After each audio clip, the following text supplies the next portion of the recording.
If they do that, they're going to be very, very, very, very tough to beat. Wilson! Oh! And we are tied! Let's go! Call them Phi Slamma Jamma. And I don't ever let them forget where we come from. Getting those phones out. Report me acting ignorant. Deon Kris got his way through, and he may go! Kris is in! Houston leads out of nowhere! Seventh heaven for Houston. The Cougars advance to their seventh Final Four. Go Cougs! Let's go! It's so good! The dream remains alive for the Houston Cougars! Welcome into another edition of Let's Rage Coogs presented by the Saxenian Family. A big thank you to Steve Saxenian for being the primary sponsor on this edition of LRC. Big shout out to Star Pizza for being today's secondary sponsor with multiple locations throughout the Houston area. Star Pizza is your go-to stop before or after the game, and today is a really great day to go get you some Star Pizza after a number 8 Houston 67-60 victory over Cincinnati. It was a hard-fought battle. The Bearcats gave Houston everything they wanted and more. They played Houston tough. The game started really interesting, where neither of the teams could buy a basket, and something about those Cincinnati rims, whenever a player misses, that thing, like, yeah, this sounds like a brick whenever they miss. But ultimately, Houston found a way to win, and courtesy of their dynamic backcourt showed up today in the first game of conference play. Kingston Flemings led the way with 19 points. Milo Uzan right behind them with 18 points. And like I said, UH gets a win to improve to 13-1 and 1-0 in conference play. Fellas, how are you doing? What do you think about this opening win for Houston in conference play? I think that it was a tough game to get on the road, but in the Big 12, you never know what to expect. And Cincinnati gave us a good punch, a good amount of punches, and we withstand it, and we found a way to win in the end. Tugler made some big plays late. Ooze made that big three to put us up 63-60. That was a big shot. And we got to get off to a better beginning because Ooze had 16 in the second half, 2 in the first. So but look, at the end of the day, we'll take 1-0 with the coaching staff that we have to be able to fix and rearrange some things for the next game. I love Big 12 basketball, man. I love to see the Cougs win on the road in the Big 12, 13 in a row. Milo Uzan shook off a poor first half shooting the ball, scored 16 of his 18 in the second half, was 4 for 5 from 3. Mr. Tugler, after doing basically nothing in the first half, second half at 8 points and 7 rebounds. And then Kingston Flemings, 19 points, set the table. He took over when necessary as well. Emmanuel Sharp didn't score until those last 2 free throws. He didn't shoot well. I'm leaving it at that. I'm going to say he looks like he's still injured, bad back and finger. But he's going to say he's not. So because of that, he didn't shoot well.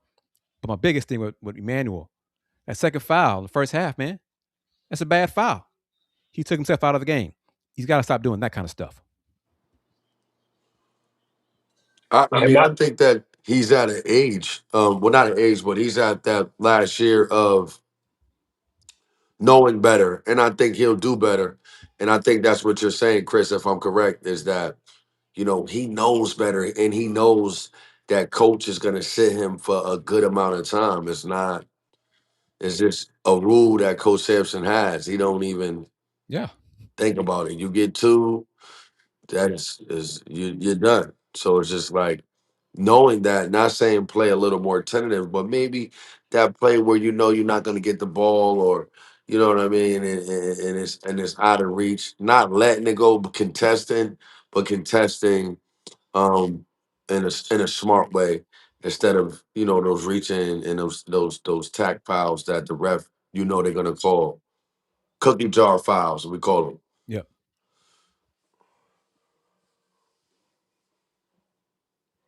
D, what you gonna say, man? Nah, I mean, I pretty much just said it. All road games are hard. tough games. I think we both started our shooting slow, kind of like y'all said. And we just kind of found the rhythm late. Mylar was scary us in that first half. The Ooze got it going. And they both kind of carried the load. Some timely stops though in that second half. And that was real big to kind of help, not only start a run and then extend the lead a little bit. And Tough kudos road to game. Sacco, Khalifa Sacco. Yeah. Came off the bench, first game back since injuring his knee, scored 6 points. And I mean, he finished the floor with a dunk. I was like, look at this. Yeah. But he played well. When the Cougs trailed about, 10 points late in the first half, and the bench had 0 points at that time, it was 10 zip bench points. In the blink of an eye, the bench scored 9 points. Ramon Walker hit a 3. Khalifa scored. It was just good to see different guys stepped up. And that's what it's going to take to win in the Big 12. Different guys stepping up. Yeah. Yeah, much needed, welcome back for Sacco. You could tell, like we had talked about in previous shows, that his absence had really been felt. And in that first half, he came in huge. Like when Houston was struggling to find any momentum, and Cincinnati went on that 8-0 run, I felt like you mentioned, Chris, both Sacco and Ramon Walker came in and gave a little spark to Houston, and he was a sight, like he was a welcome sight for Houston fans and just Houston in general. I thought he played real well in that stretch when he came in the first half and made an impact right out the gate. What do I think of the foul called Kris Garner's fourth foul? Man, I think that was a terrible call. Yeah. That was a terrible call. And see, that's a lesson to our team in the sense of sometimes when the game is close and you're playing on a roll, I mean, they gonna get one or two like that. That just happened to be at that time of the game and for those amount of shots for the 3-pointer. But when you really think about it, I mean, Sinai, he went straight up. He was straight up and down.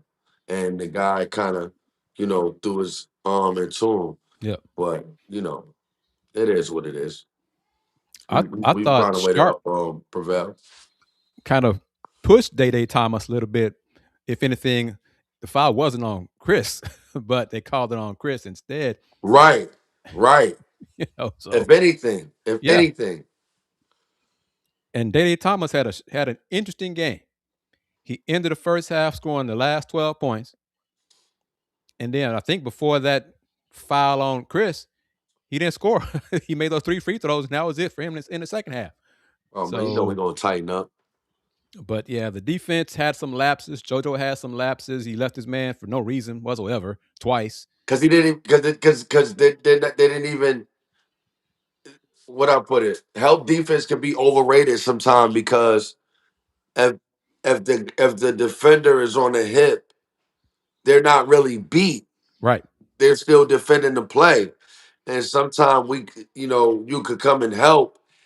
And it's like, let them shoot that contested one where then we get off the glass, or they make it. If we do the percentage of the contested ones that they're going up with in the lane, we're probably gonna come out with them having a lower percentage and probably under 40% of them making those shots. So, it's just a learning experience. And Houston was much better on the boards. Second half, 18-11. Hell, during the run to get back in the game when they were down 10, they had 6 of 8 rebounds, and that keyed some of the transition buckets as well. So Went rebound, into a little zone. What y'all think about that zone? it would work if they knew what they were doing.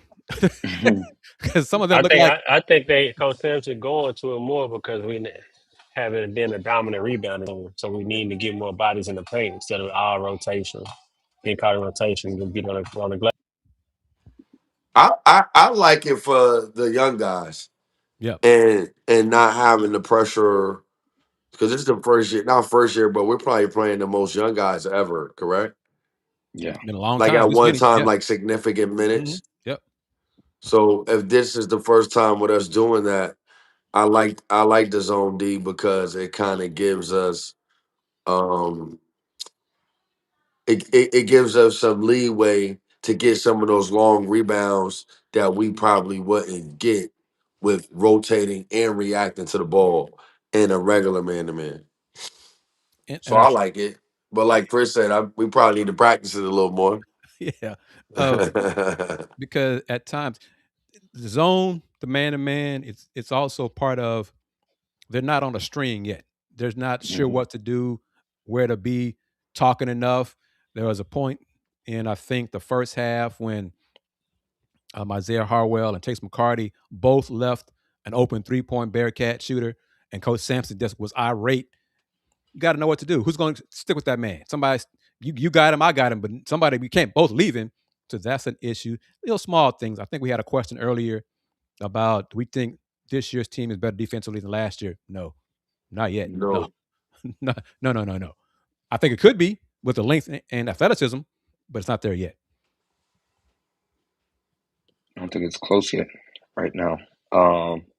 I'm curious, that comment by UH-Coug 10 that we just scrolled up. Let me put it back. I'm curious to get your thoughts on this, because I felt like the team offensively in the second half, they were better when it was Kingston pushing the ball, and he created a lot of the shots for Milos that saw Uzan get hot, in my opinion. But what are your thoughts? Comment says he feels Yeah, like Andy, you're right. the team looks better with Milos at one, but I kind of disagree. At least tonight against Cincinnati, or today against Cincinnati, I felt like offensively they were at the best when Kingston was pushing. Kingston is our point guard. Yeah, in the first half, Milos kind of did too much himself, and a lot of shots he missed were just one-on-one kind of stuff. He didn't, Kingston didn't have the ball. Kingston wasn't the facilitator. Milos didn't get a rhythm. Second half, Kingston was doing that. I like how they took turns scoring, though. So that balance was good, too, in the second half. Well, you can even see when Kingston misses that left-hand layup late, he's He got going, over to the rim. and boom, he got at the top of the key, boom, he give a twitch, he go, miss it at the lane. Kingston has that twitch, meaning that he's able to break the plate whenever he wants, Yeah. basically. Where Ooze kind of sharp, they kind of got to make a move to really break the plate or get some type of offensive advantage. Kingston does moves too, but Kingston is so elusive that his first step is so lethal that he could create anything at any time. That's why I think he needs the basketball. You know what I'm saying? Like, And to that point, his first step breaks the defense down. Like the play you're talking about, he beat his defender and drew two more. That's how Tugler was able to get that putback. when he Right. got the And put, then, exactly. Right. Mm-hmm. I forgot yeah, that part, D. Good point. Yeah. yeah, and then in transition, he's able to maneuver through with his speed to create open shots. That's how Milos was able to get them open threes to kind of get going. So Kingston Yeah. is our 2 point guard, our number 1 point guard, and they do play good. I mean, when it's off ball, because Milos couldn't initiate the offense. But yeah, Kingston is definitely the number 1 point. And it That's the was good perfect to time. see, excuse me, Andy, Go ahead, Chris. Kingston, Milos, and Emmanuel each had 3 rebounds. So that's something Yeah. that Milos talked to us about on Wednesday, that the guards Mm-hmm. have to One thing is emphasize this week. that's underrated for Kingston. We haven't talked enough about is his ability to get steals. It's being in the passing lane because That his as well. explosiveness on offense is on defense too. Being able to get them steals, get out in transition, and he's been doing a really good job of getting a lot of steals, getting deflections, which is leading to a lot of buckets. He had 5 steals tonight. I think it's the perfect time to look at the overall final box score. Kingston Flemings, like I said earlier, 19 points, led the way for Houston scoring. 3 rebounds, had 6 assists, only 1 turnover in that. 1 turnover wasn't even off a play, just tripped and fell, lost the ball out of bounds. Milos Uzan with 18 points. He had 3 rebounds as well, 2 assists, and only 1 turnover. So, again, combined, those 2 guards, they were really, really good today against Cincinnati. 8 assists, just 2 turnovers. To your point, Dayon, Kingston Flemings had 5 steals in this game. JoJo Tugler had a night and day different second half performance. Looked like he was really struggling out there in the first half, and he flipped the switch, looked much more like the JoJo Tugler from years past that we're used to, but he had 8.7 rebounds, and he had 4 steals himself. So he had a good defensive showing, especially in that second half. And like I mentioned, Chris Senac, 4 points, 8 rebounds himself, was the dealing with foul trouble with 4 fouls, and then Emmanuel Sharp, the anomaly, 0 for 9 shooting, 0 for 5 from the 3-point line, and didn't get his points. He got 2 points from the free throw line, and it came at the very end of the game when Cincinnati tried to extend the game. But he as well had 3 rebounds and 2 assists. So He was out there 28 minutes. Kingston Flemings was out there 38 minutes. Milos was out there for 32 minutes.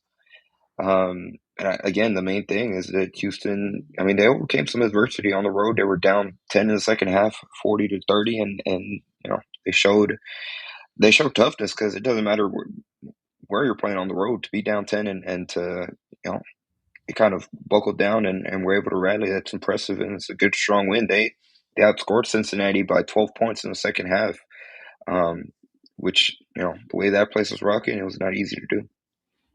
And Milos had two yeah. threes in that 10-0 run when they were down 40-30. Who hit those back-to-back threes to get it going. It was good.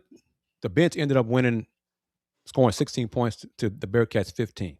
So Isaiah scored 2. Chase McCartney finally made a corner 3 off a good pass. Ramon scored. Khalifa Sacco scored. So that's a positive going forward.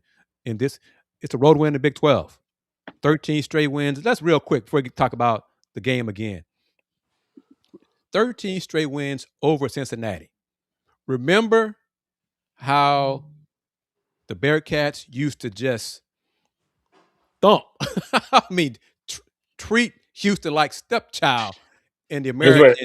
That's when they had Cumberland. Just beat them down, and Gary Clark, and going back further, and they were the best team in the conference.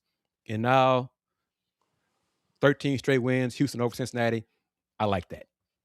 It's called development.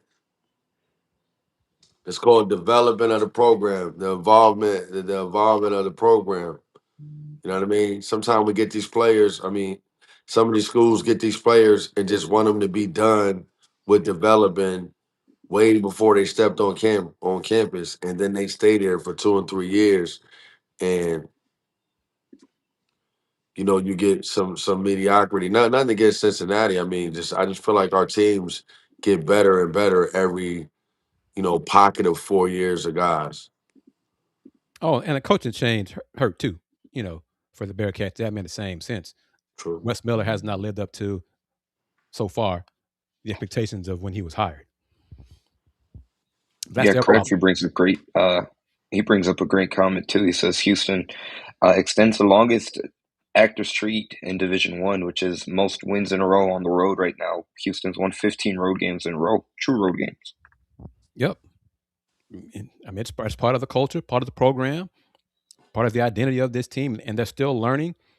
The first run the Cougs had in the first half, a lot of that run was due to the newcomers. Mm-hmm. Yeah, the freshmen stepped up big. Freshmen stepped up. Sacco stepped up. So that's a plus. Ramon.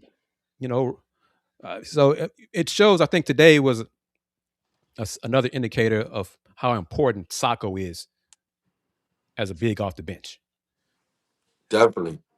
And some of the plays that he made in the first half are not on the stat sheet. Some of the screens he set, you know what I mean? Sometimes, he had 6 points, 1 rebound. But that his energy and his presence that he came in the game with was big time. I think we need a little more of it too.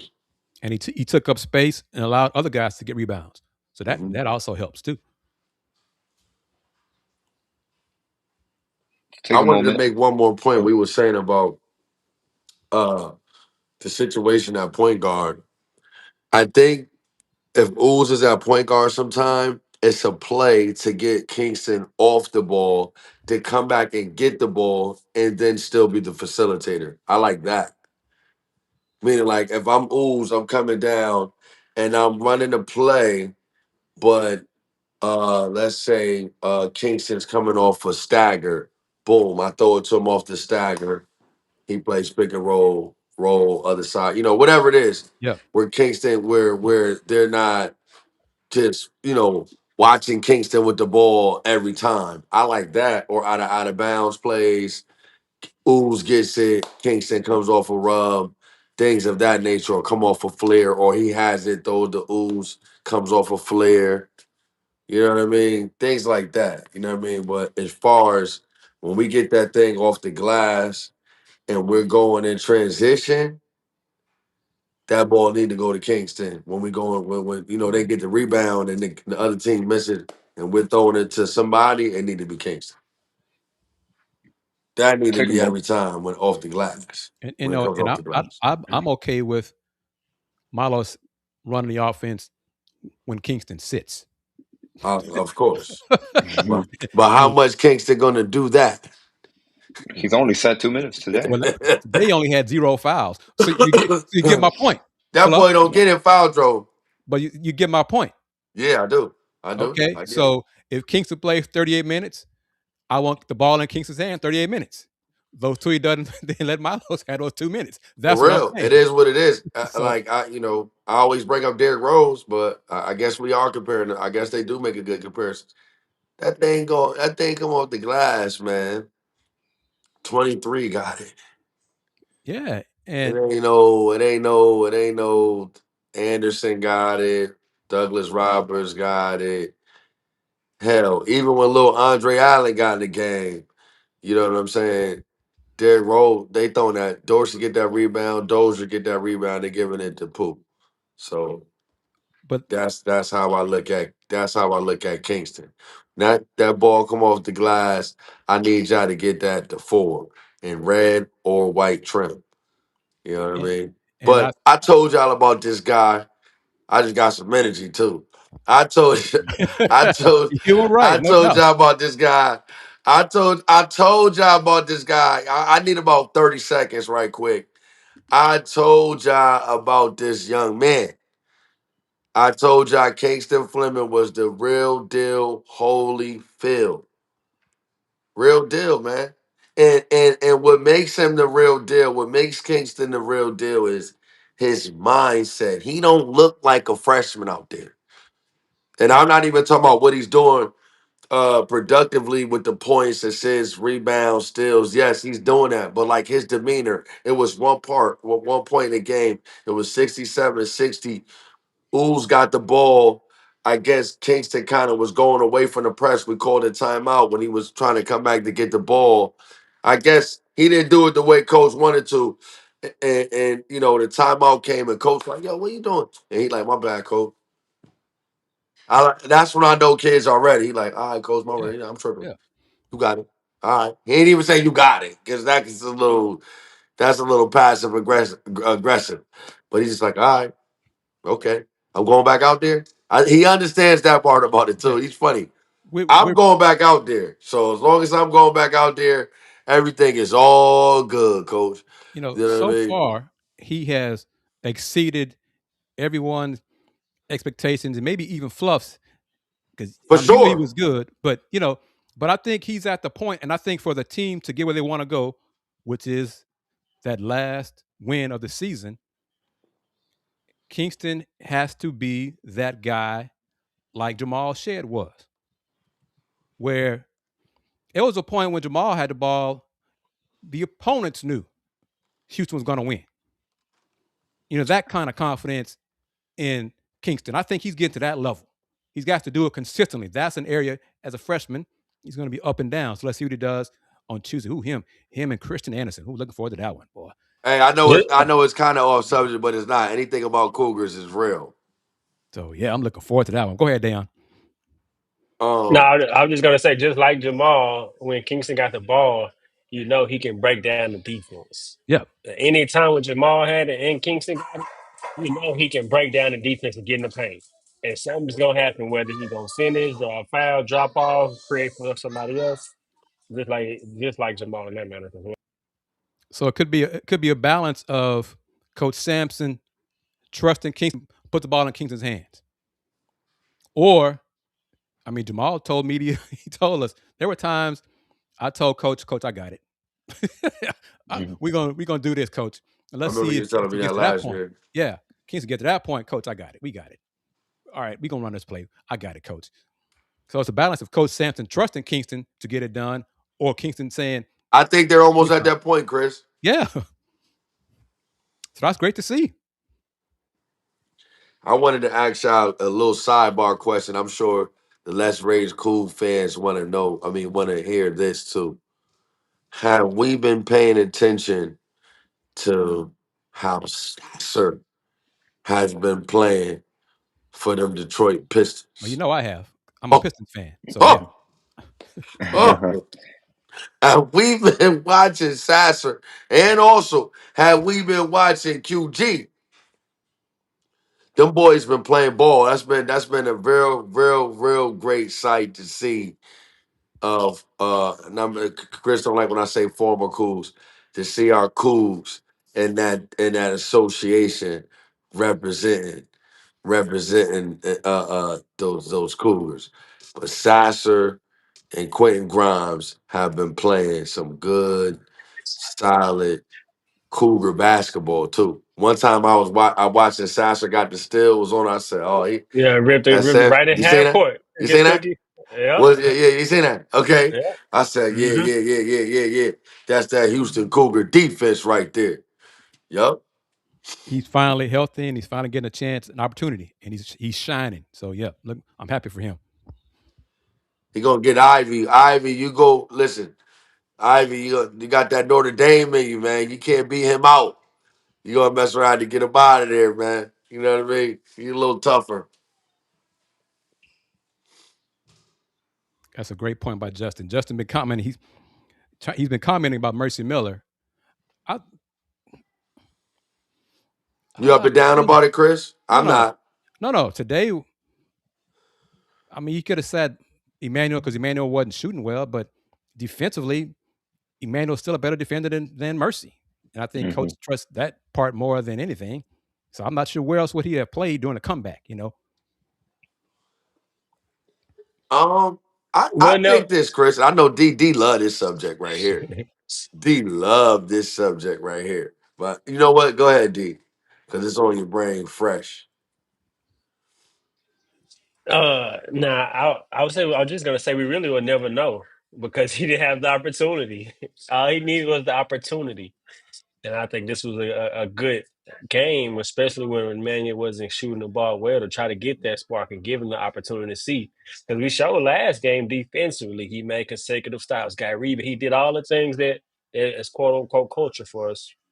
But then today, he just didn't get that opportunity. That's all I was gonna say. No, but what I'm saying to that is in the second half, Milos had her going, Kingston had her going, JoJo finally woke up. Emmanuel didn't need to do anything. I mean, he threw up a few bricks, but everybody else did their part. So who would Mercy have taken the points from? Milos, Kingston, who? Well, those 8 minutes, so when Ooze sits down, that's 8 minutes, right? And we're just going on the game tonight.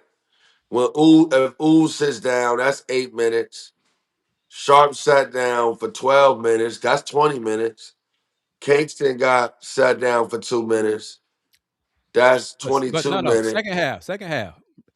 Oh, second half, it was slow. Yeah, the minutes Mercy got were in the first half, and Kevin was done with him after that. First Yeah. half. Yeah. Second half, it was slow.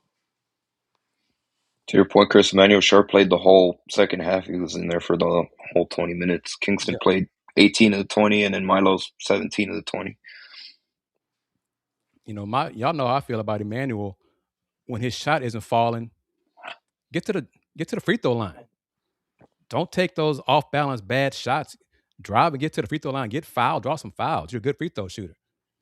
He didn't I do just that. don't know why he shoots so many off balance. I just don't understand how we haven't fixed that yet. Like as far as or whoever he's training with, whatever. Like when your shot's off, you have to go back to doing everything correct. Because when you hot, you can do your hand a little bit. You can play, you're in the zone. But he needs to really hone in being more disciplined with his balance when he's shooting the ball. He You know he what I took mean? some. He checked shots when he never got hot. He never warmed up. Yeah. Exactly. Great point.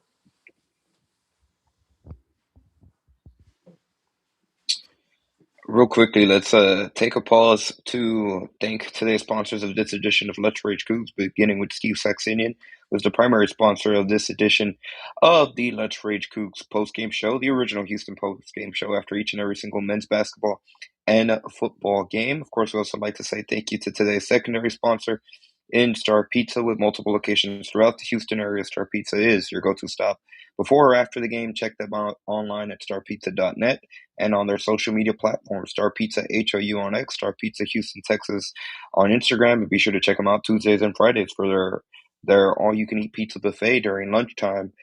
Kris and I got a chance to taste it yesterday. We went during lunchtime, and the pizza buffet is not only still as good as advertised, but I got to try the dessert pizza for the first time. And Kris, now I see why it's your favorite. So be sure to stop by and whatever. Be sure you tell them that you heard about them on Let's Rage Coogs. And we probably have something to perhaps announce in the future regarding Star Pizza and Let's Rage Coogs. But stay tuned for that. I wanted to bring up one thing that I keep seeing in the comments, and I just don't think we're going to see it. I'm curious to get y'all's thoughts about it. They keep asking about, there's been a few people about Kris Gardner and him, developing a post moves. I think we're in January. I don't think that's his game. Two, and Kris, you were there on Wednesday when Milo's talked about it. Milo, I believe it was Milo's that said they prefer to have him, be that stretch four, right? It spaces the floor. It gives both Milos, and we saw today Kingston chance to be able to attack and get all the way to the paint.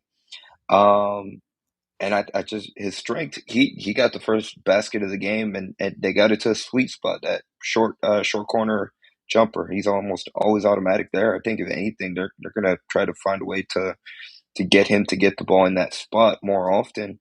But I don't think we're going to see any post moves from Kris and and quite frankly, that they just don't have anybody on this team that can be like Jawan Roberts.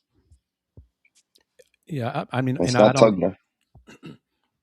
I didn't see Kris play in high school AAU ball, but I don't believe he had a low post game in high school.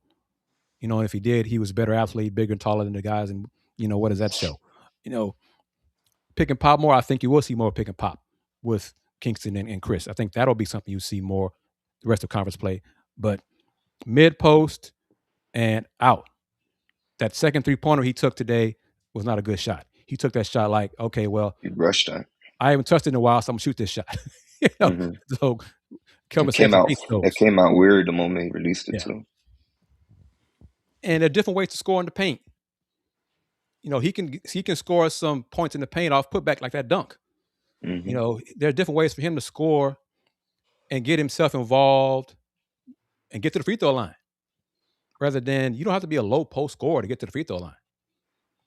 Next year's team will have a low post presence with Irfan and Dayon. This year's team doesn't have that. Just focus on guys breaking down their man off the dribble, Kingston Flemings, breaking down the defense, and then pick and choose your putbacks and score like that. That's how this team's going to score in the paint. Get to the foul line as well.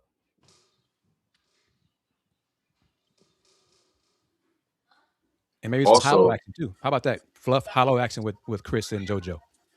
Say it again. Some hollow action. Yeah. Who's at the high? You call it.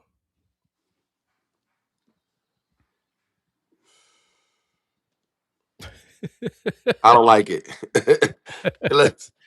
I'll be honest with you, Kris. I love you to death. I don't like it.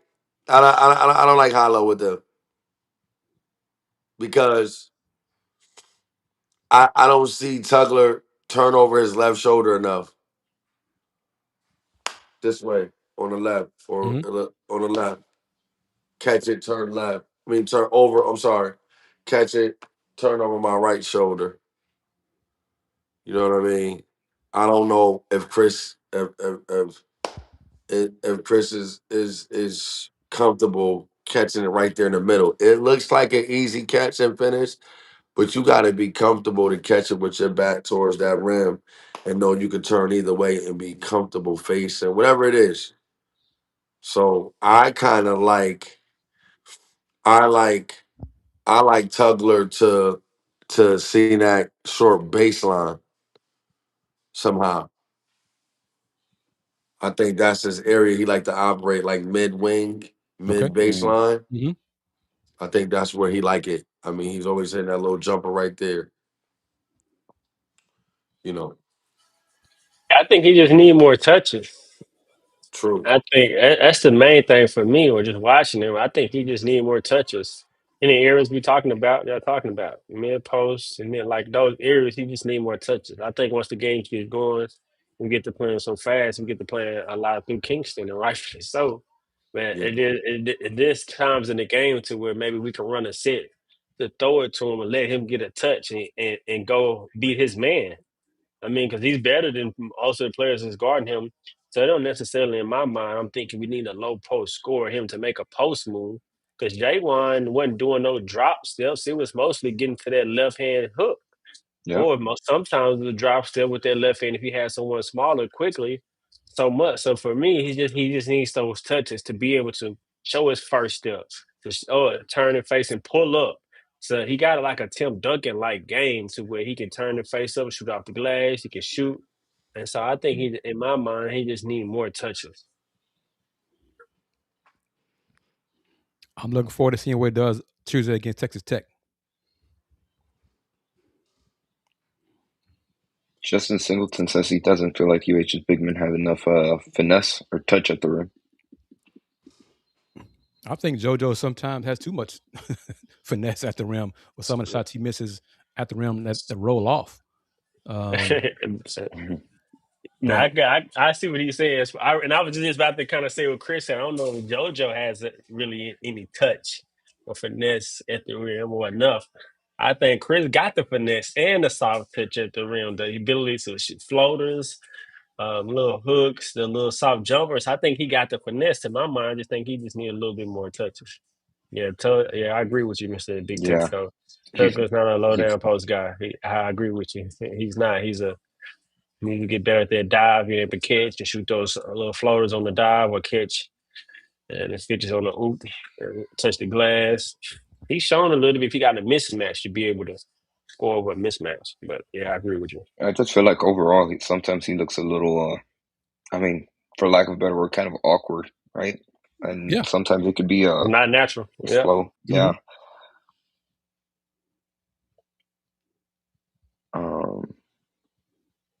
I want to bring up another comment, and I'm hopefully Fluff can join us soon. But we kind of talked. We talked about Kingston, but overall, how do you feel like the freshmen handled themselves in Big 12 play? Their first real, true road game in a Big 12 play, and on the road, hostile environment. Like we mentioned, I felt like they were key. They provided pivotal minutes in that first half. They came in and kind of stopped the bleeding at the beginning for U of H. I think each had positive moments in what they got. You know, Isaiah Harwell did some things well. Chase McCarty made a corner three. You know, so it's different. Guys stepped up in the minutes that they got. You know, second half minutes, Kevin went with guys that he trusts. You know, as you said, Andy, 18 from Kingston, 17 from Milo, 17 from JoJo, 20 from Emmanuel, which kind of surprised me how he shot the ball.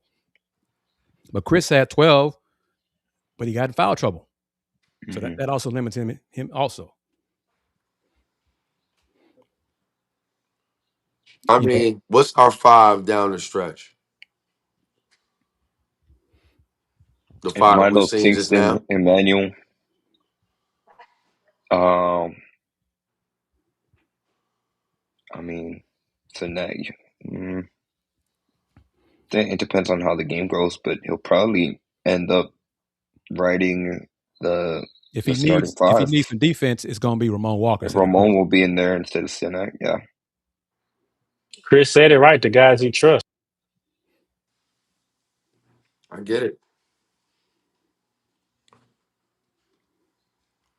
You know, and we've said it, I think, on this show. We are surprised when any opponent decides to double team JoJo in the post. It's unbelievable. Because we're like, why y'all doing that? Why? Not unbelievable, JoJo. Don't take it like that, but it's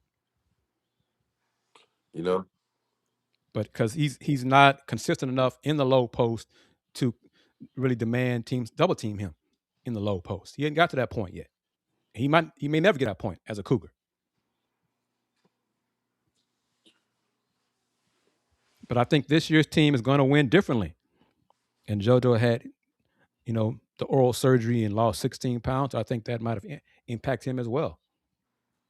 But second half JoJo Was was the great. JoJo this team needs. Yes.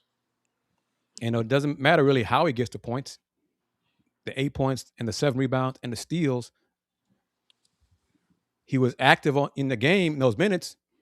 He played 17 minutes in the second half, and he picked up 1 foul. That's the Tugler Houston needs. Not the JoJo playing 8 minutes in the first half because of 2 fouls. He's important to this team.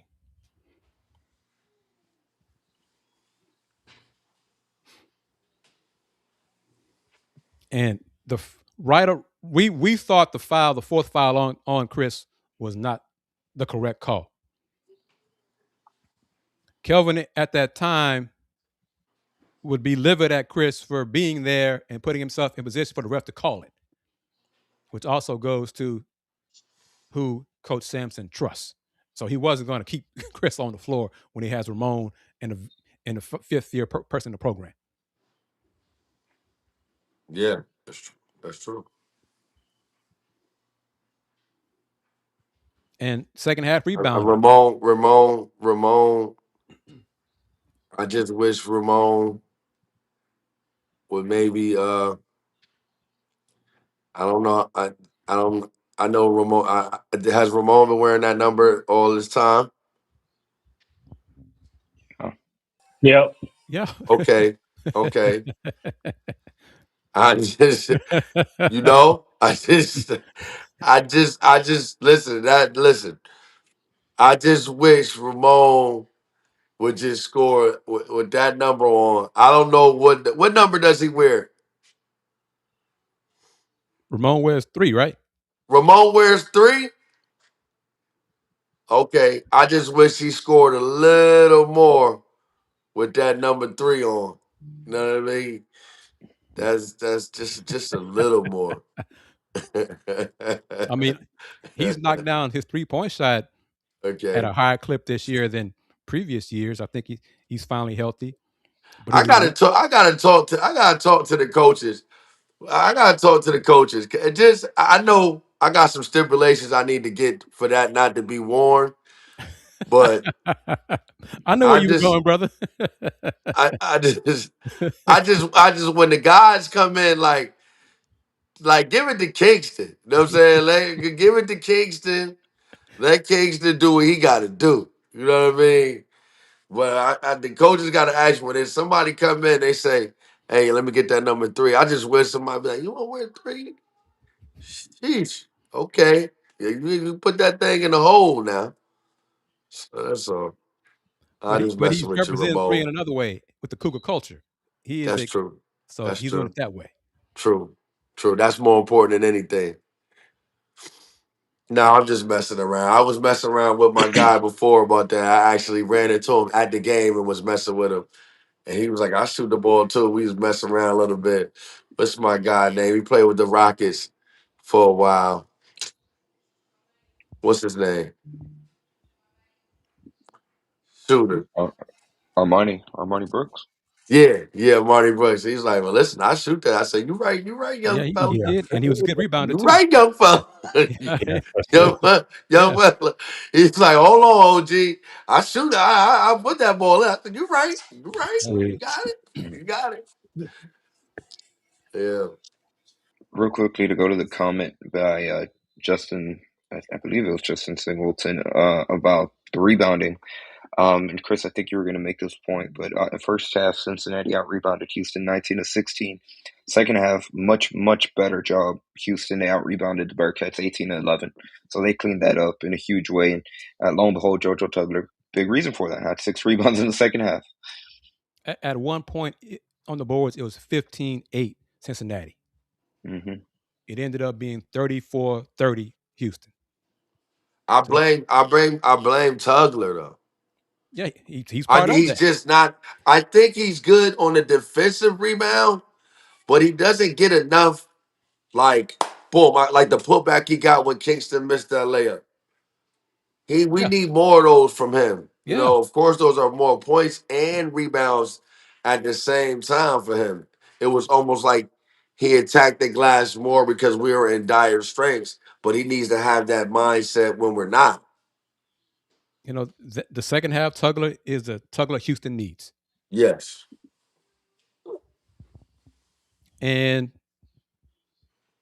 the low post threat may not be on this year's team. Okay? It may not be it isn't on this year's team right now for sure. There's no consistent go-to low post threat. But there with this year's team going to be different ways for them to score in the paint. Mm-hmm. Next year's team, this won't be an issue. You got big fella coming in, number one center in the country. He's more comfortable on the block. That's a big boy. I think Coach Sampson will feed him the ball. But this your team that isn't on this squad. So look at it. Look for different ways to score. I think Kris will be back. What do you think about Mr. Big Texco's comment about he thinks one of the reasons because they switched so much so JoJo Tugler's out of position guarding guards? But no, but that doesn't to Fluff's point, that doesn't stop him on the offensive end for getting those putbacks. Right. He's not around the rim for those. Right. That's what we're talking about. But there's also times where he just what was it where he has like he's had some 3 rebound games. He had about 4 games. Andy, I think I've asked you on the spot a lot. He's had like 4 games with 3 or 4 rebounds. Yeah, he hasn't been himself. He hasn't been in a rhythm. Acceptable. Could be because no off season because of the injury and the surgery. That could be part of it as well. First half today, he was awful.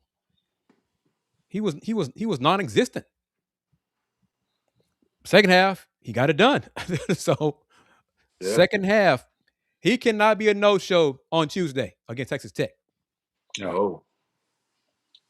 That's a great segue, Kris. Since it is conference play, let's look around the Big 12 conference and let's see how the games played out or are currently playing out around the league. So Arizona's leading Utah 77-59 with just under 10 minutes left in the second half.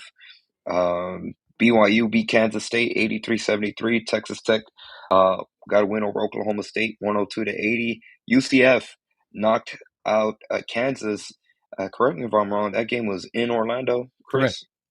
Correct. So they back-to-back years, the UCF beats Kansas 81-75, and then TCU beat Baylor 69-63. And then going back to yesterday, Friday, January 2nd, Iowa State opened their conference play with a big win over West Virginia 80-59. And then game that's as of now 4:32 Central Time that we are talking. Colorado and Arizona State are in the first half. About halfway through the first half, Colorado leads 21-17 over Arizona State. Yeah, most likely those two teams will be playing on day one of the Big 12 tournament. Those are 2 of the 4 or whatever it is. Yeah. Any scores catch your eye so far? First games. Well, Darren Peterson played today for Kansas. Okay. Until he, I don't know, had leg cramps or whatever. He didn't finish the game. When he played, I'll take any backlash over it. Like I don't like that. I don't like it. I'd rather a kid go to Barcelona for the year. Go to Barcelona. Go to EuroLeague and play for the year, like Brandon Jennings did. If you don't really want to play, and see, that's where I am, and that's I think something Kansas is going to have to decide. I mean, I want you to get all the money. Trust me. Sure. I want you to get all of the money. But if you're not gonna play, we want you the fans. We all are fans in our own right, but like we want to see you play, man. You know what I mean? And it's just like I don't know, but I guess they got it figured out. His team and the people that are handling his thing is in control of what's going on. But it seems like one little tangle, then that's it. It's time to sit down. 23 minutes, scored 26 points.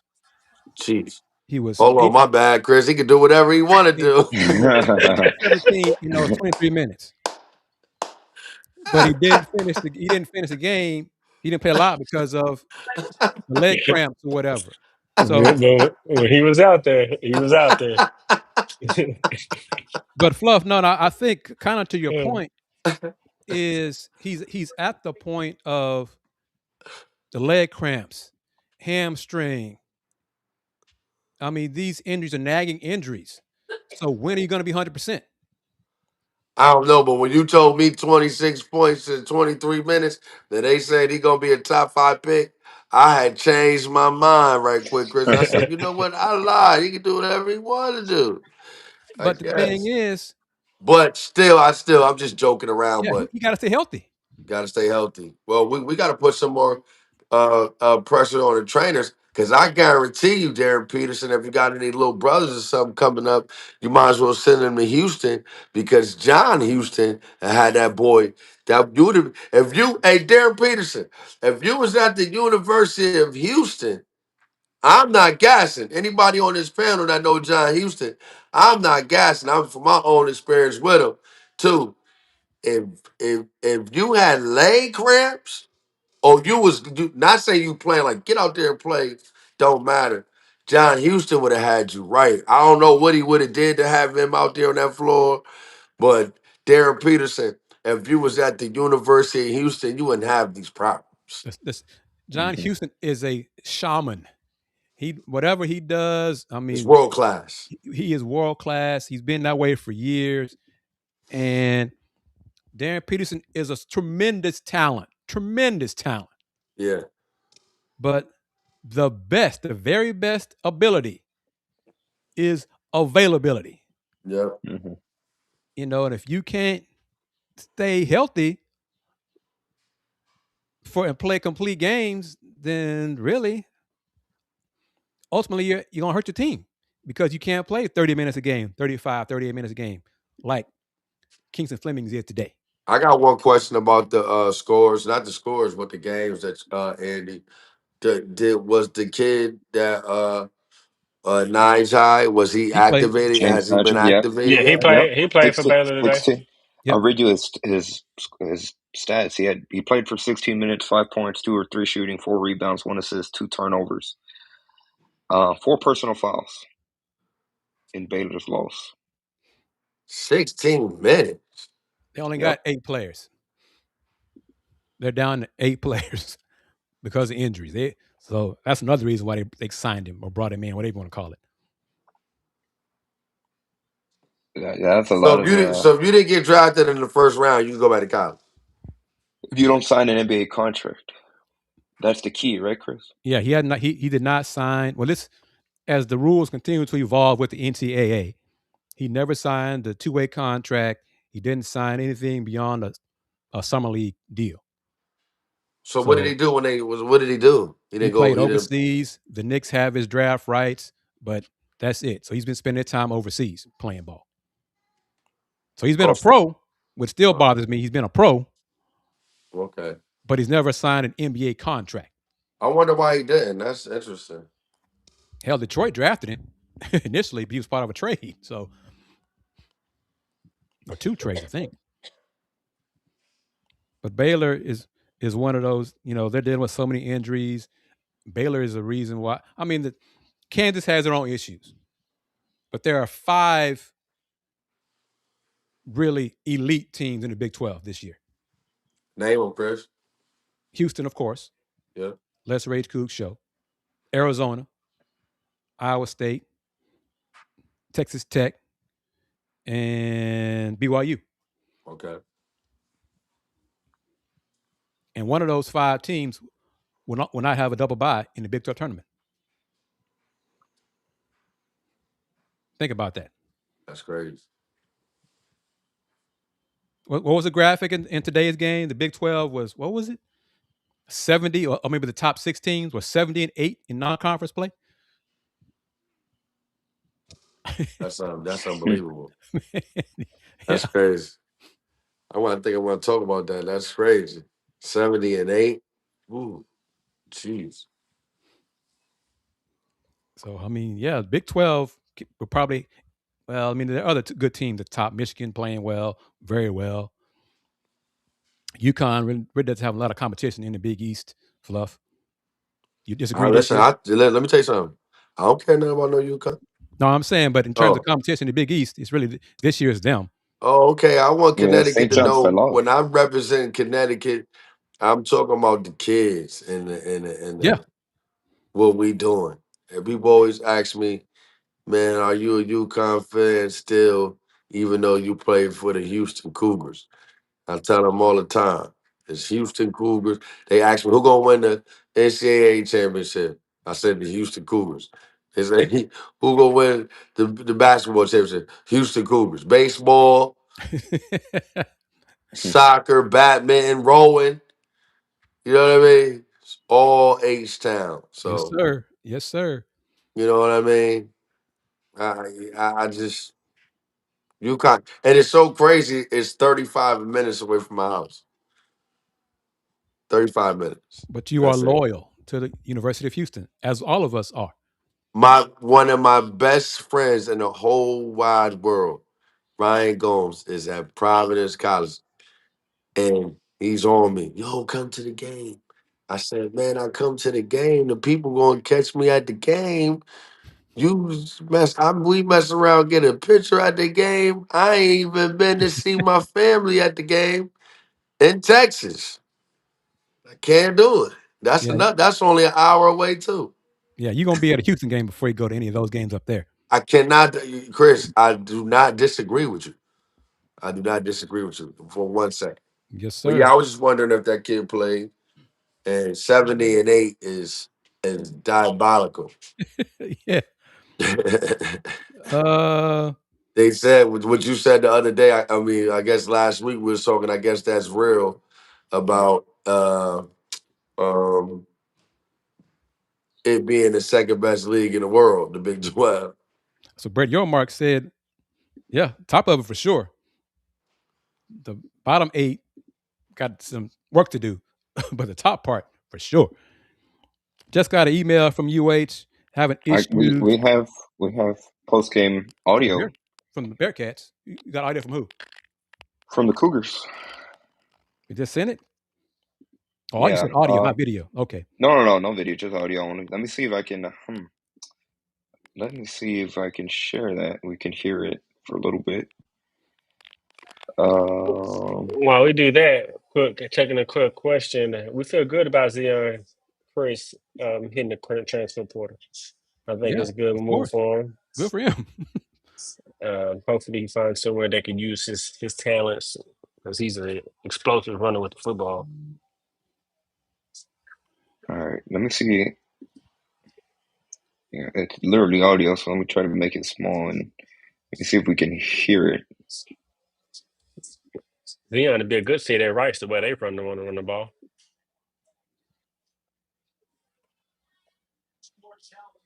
Can y'all hear anything? No. Let me try. Hold up.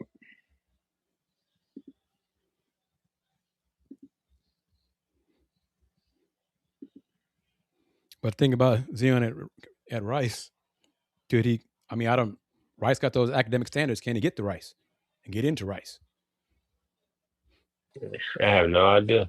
Yeah, that's the question. I mean, that's a question.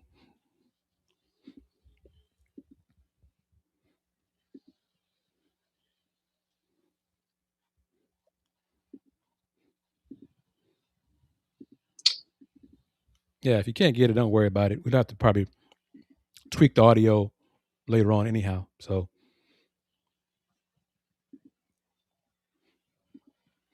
I have it. Let me see. Let me try one last thing.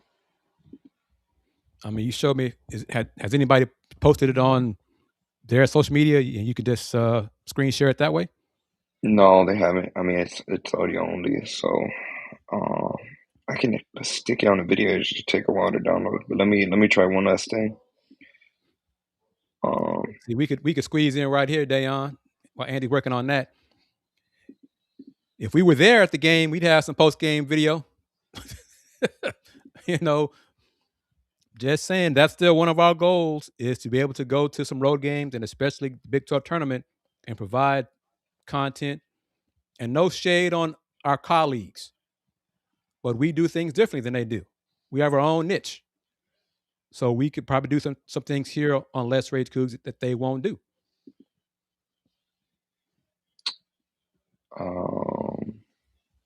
So to Okay. that end, While Andy's doing that, last thing, let me email it's gonna let's be rage like a coogs at crazy gmail.com. matrix. Let's rage coogs at gmail.com if you want to contribute toward the travel budget for 1, 2, 3, or 4 of us for this season or future seasons. Let's rage coogs at gmail.com. We can hear it. I have to pull it.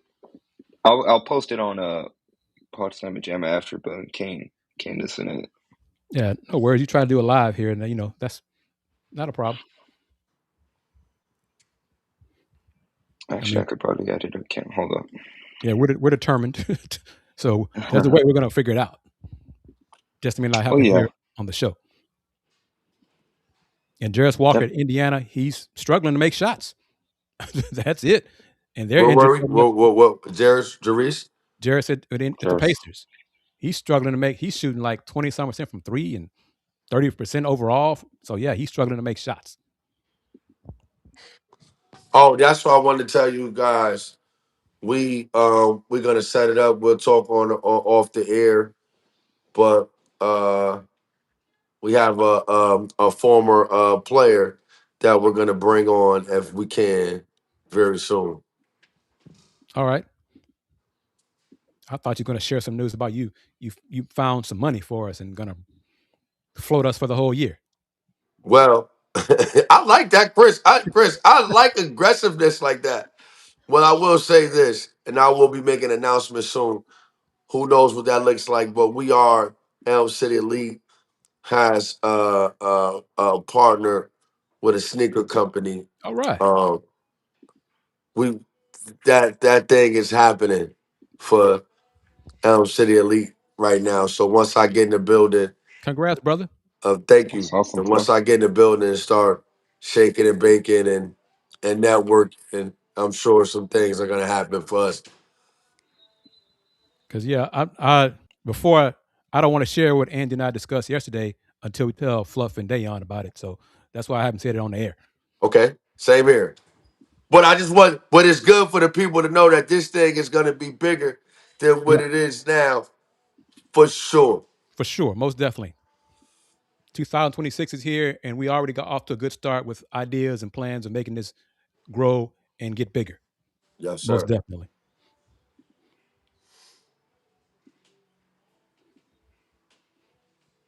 But who's the comment here from? Was it Daryl? We kind of touched on Mercy. We'd like to see Mercy get more minutes for sure.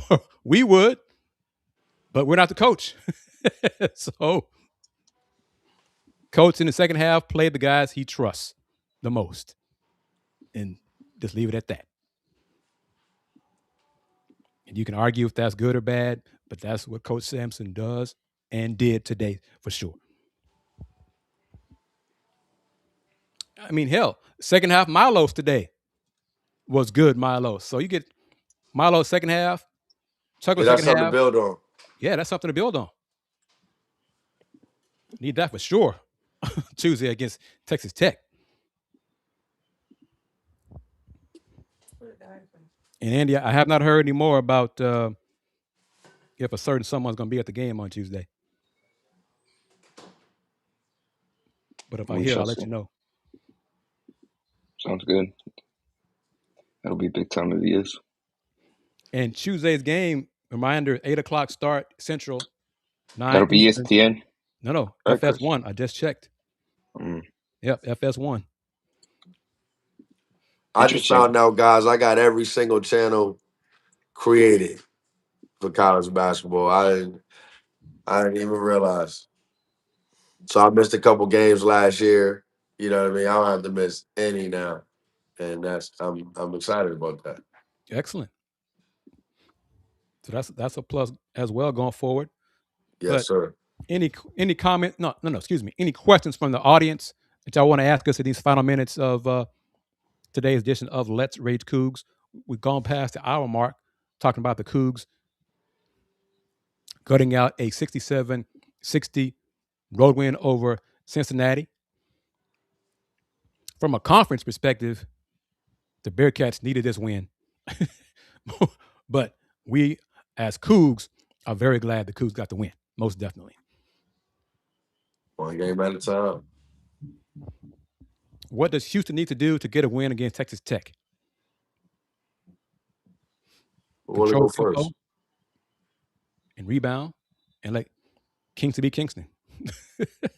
It's that simple. Dayon, you agree with that? Is it that simple, man? It's pretty much that simple. I'm looking forward to that Kingston and Anderson matchup. Of Yeah. course, Kingston is the better player. I'm looking forward to that matchup, though. But yeah, let Kingston be Kingston. Let him create. I think we got to make shots. We got to make open shot outside to be able to keep the floor spread so Kingston can be able to operate and transition on the open court. We're going to need either Milo or Emmanuel to be active. I know Emmanuel, or both of them, need to be active and produce.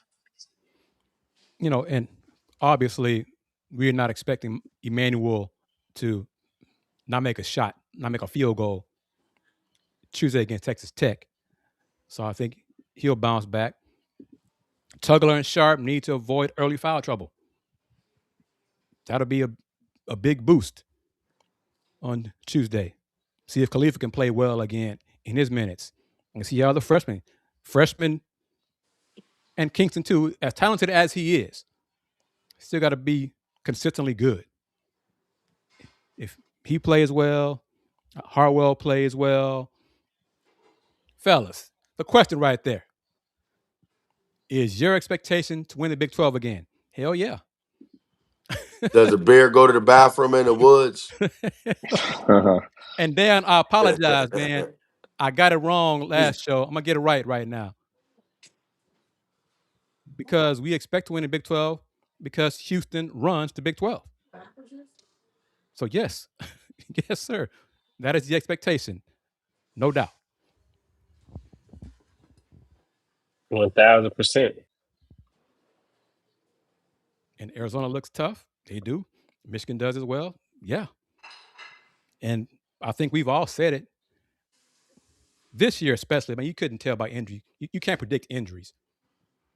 But I would have loved for the conference to schedule Houston, Arizona twice this season instead of once.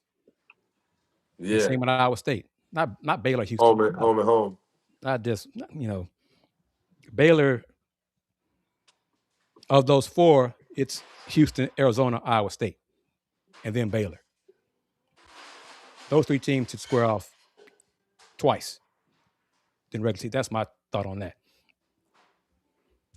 Andre Emmett. Dayon.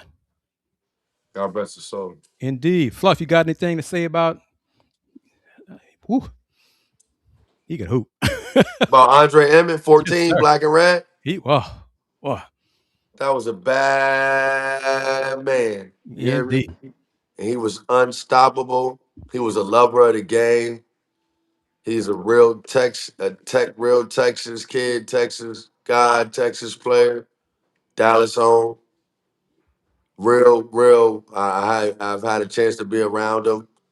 Real good dude too, and God bless him. And I'm sure he's missed by his loved ones. But hell of a player, Hell of a player, hell of a person. Like Fluff said, not only a Tech legend, but Dallas legend.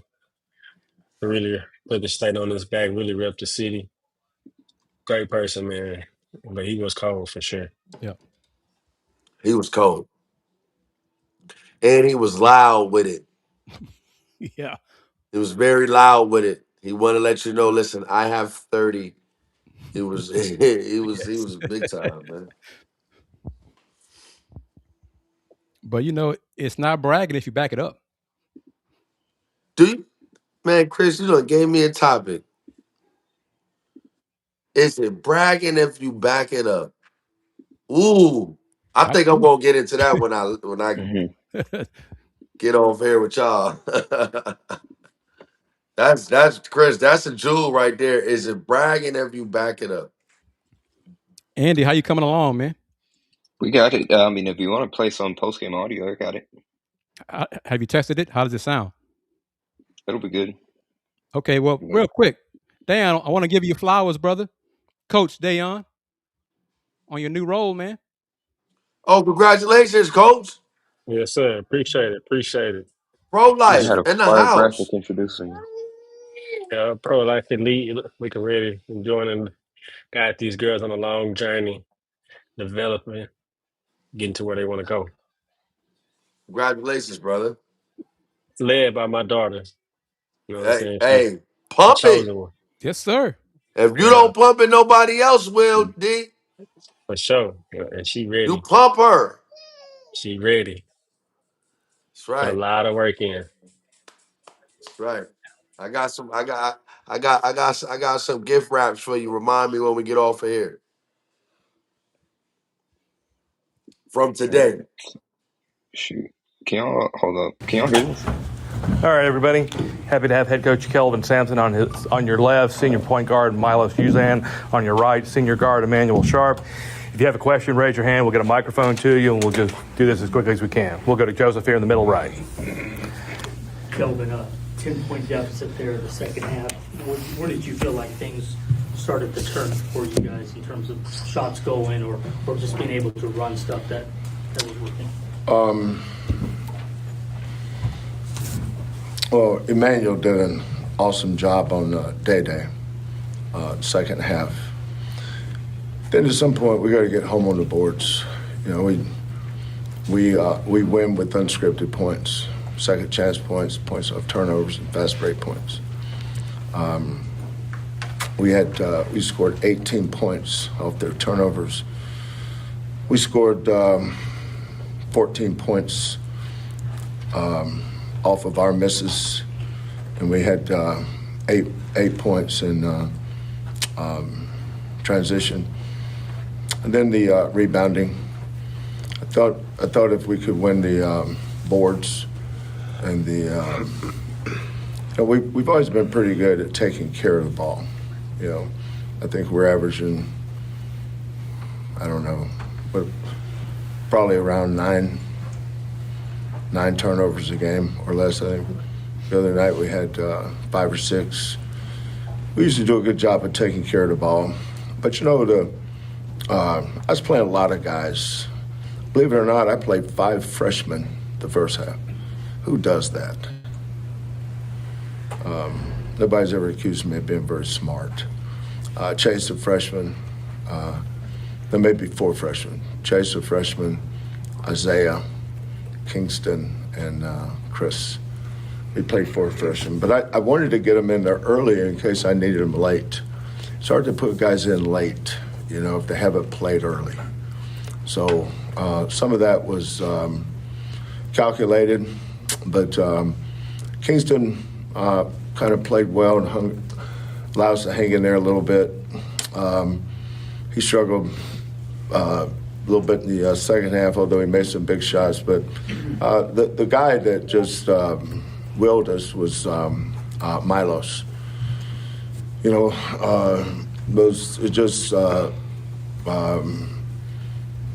we play in the Big 12 tournament. You did that too. Yeah. In the Big 12 championship game against Arizona, I think he made 6 threes in that game. And then in the game to go to the Elite Eight, Purdue game, I think he made 6 threes. So, you know, he's been struggling a little bit, but, you know, it's still early for everybody. But, you know, this is always a tough place to play. They have such great tradition here and great fans. And Wes's kids really play hard. So, tough game. We're, you know, just really fortunate to get out of here with a win. Lawyer front right. Milo, you had 16 points in the second half. Was there something different that UC was doing in the second half that allowed you to get your groove going? I think it was just Coach came in the locker room and said our seniors weren't stepping up. I think we just kind of took pride in that, E-man defensively. Took the challenge on Day, who was killing in the first half, and I felt we needed help on offensive end. So just try to do whatever it takes to win. For any of you guys beat a lot of people. It's nothing new. But what is it about this series? It's like 13 straight. It was kind of one-sided, and you totally flipped the script. I don't know. I think I don't think it's something we really think about. For us, it's well, these guys. When we got into the American, when we first got here, I thought I think my first year was Connecticut was coming off the national championship. Is that right? Yeah. So that would have been 2014. Yeah. But, I grew up with coaching against Bob Huggins and, Cincinnati's. We were in shoot around last night, and I was trying to tell our guys about Oscar Robertson. These young bucks, man, they just don't know. No idea about Oscar Robertson. They'll start talking about this guy's better. This guy's way better. That's when I just stop, because I realize they're not qualified to talk to me about Oscar. You can, I coached against Kenyon, but Oscar Robertson is royalty. That's basketball royalty. I was lucky enough to be on a dais with him. I got an award. I can't remember what award it was. Probably because I was so enamored and intimidated because I was up there with Oscar Robertson. But that's how I look at him. And I tell these guys, I remember what you said last night. You about Kenyon Martin. Yeah, Kenyon Martin, about how good he was. This program has been one of the bell cow programs, but things change. College basketball's changed so much over the years, and as an old guy, I've seen a lot of it, good and bad. But you just kind of realize when you go on the road and play all these teams. I mean, look at this league now. You got to go to Provo, Utah, and Orlando, Florida. That's this league. So we're very fortunate to win today. Proud of our young guys. Proud of our vets. So we'll take this and move on down the road. Go here in the back middle. Emmanuel, Coach mentioned the freshmen and getting them in. What did you see from them? How impressed were you with how they played in this kind of hard environment?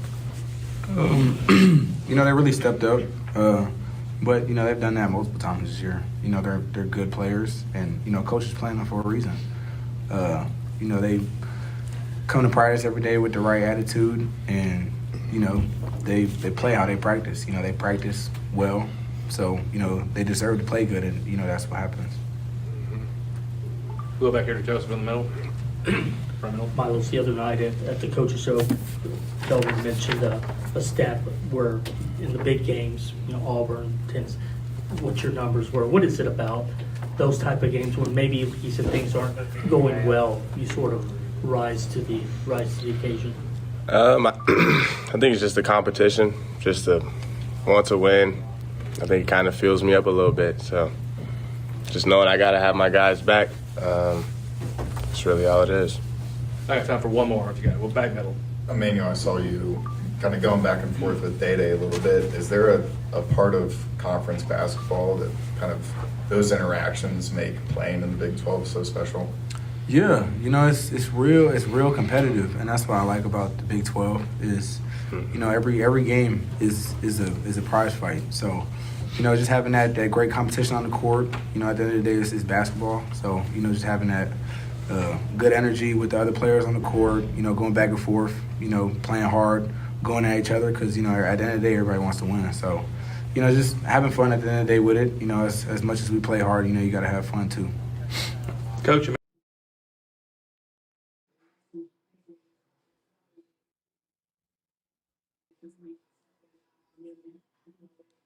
Took a second, but once again, that was post-game comments from head coach Kelvin Sampson, guard Milos Uzan, and guard Emmanuel Sharp after Houston's 67-60 victory over Cincinnati. To me, the quote that caught my ear was when Kelvin Sampson, I think it was Milos, who said the message at halftime was, he got on the seniors. They weren't doing their part, essentially. That's the big takeaway from that post-game presser. He challenged them. And them. It worked.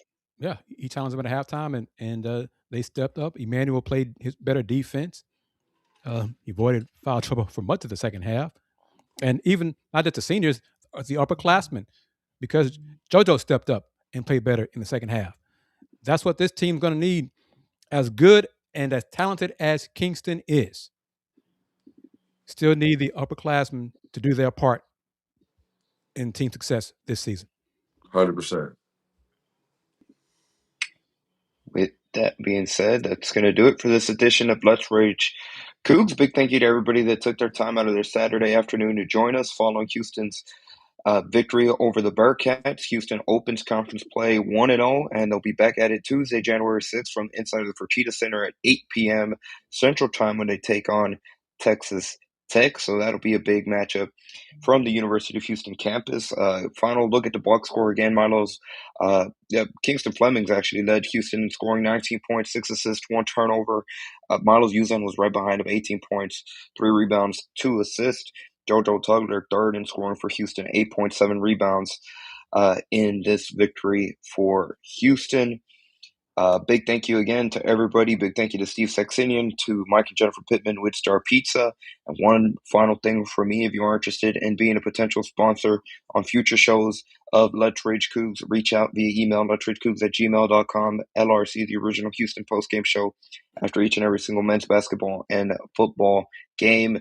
If you missed the graphics that we pointed our stats, for lack of a better word, 1 week coverage is a 7-day window from our coverage of Houston, LSU. We damn near had almost 400,000 views in just 1 week of content. That was going to practice, videos, clips from the game at NRG Stadium between the Houston and LSU bowl game, post-game coverage. Obviously, that includes Let's Rage Coogs, all the things. So, again, like I mentioned, after Houston's win over LSU, I think that Pod Slam Jam and Let's Rage Coogs is a sleeping giant as well. So, big thank you to those of you that have supported, and be sure to reach out if you're interested in supporting in many more ways. We got plenty new plans that we're hopefully are able to put together for this new year in 2026. And Andy, one more time, what was that number for 1 week, Fluff? For 1 week, Fluff, what was the number?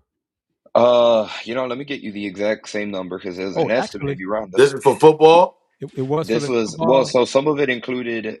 So total coverage. This is just for our coverage of the UH-LSU game. It was 286,000 views on X, 25,555 on YouTube, 2,504 on Instagram, 23,331 on TikTok.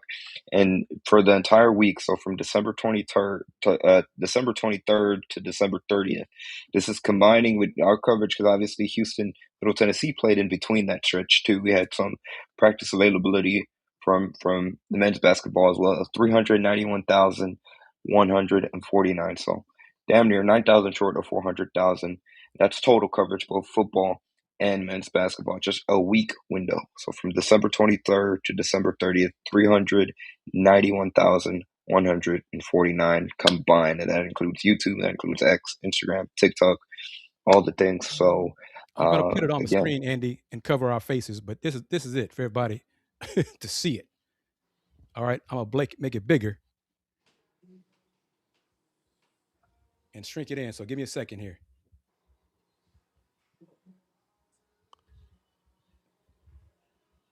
Wow. For one week's worth of coverage. Yeah. Well, Andy, let me get those clips like we do, man. Yes, sir, we'll do. And to add to that, that's on the Paul Slamma Jamma side. That's not counting the Tanner Kozier clip that I posted and the question and answer from Coach Sampson that Coach Fritz quoted a tweet of. So all that's total, going. I seen that. That's going crazy. So probably close to like 600,000 total for a week to 10 days. Big time. So yes, again, the original post-game show for Houston football and men's basketball. And salute to Andy for putting together the audio on the fly as we received the email from the UH media people. And Andy put it together and boosted it and made that screen overlay. And on this platform, man, we can do a lot of things. we, as you saw live during this show. It took 5 minutes. I did it in 5 minutes. You did a great job, man. Appreciate it, Kris. Salute, Andy. All right. Well, Fluff, any final thoughts? Anything you'd like to add before we close out? As everybody know, proud alumni, proud to be on the show with you guys. A hard-fought win. Glad to be starting the season with you guys this year. That has been refreshing of starting the year with you guys. That's been great. Loving the progress that we are all making on here. Shouts to the Cougars. Shouts to Elm City Elite for getting an opportunity to play in a sneaker circuit. I don't want to announce it yet. I just don't think it's time yet, but it's real. And just, being around the game of basketball has been amazing. To be on the back end around it and be on this podcast with you guys. I really look forward to getting on here with you guys every single time, and it's a blessing. Go Cougs on the road to the Final Four, on the road to the national championship game, on the road to cutting the nets down. Let's keep stabbing at it one game at a time. Catch me on Rob McKiver Instagram or Elm City Elite. And,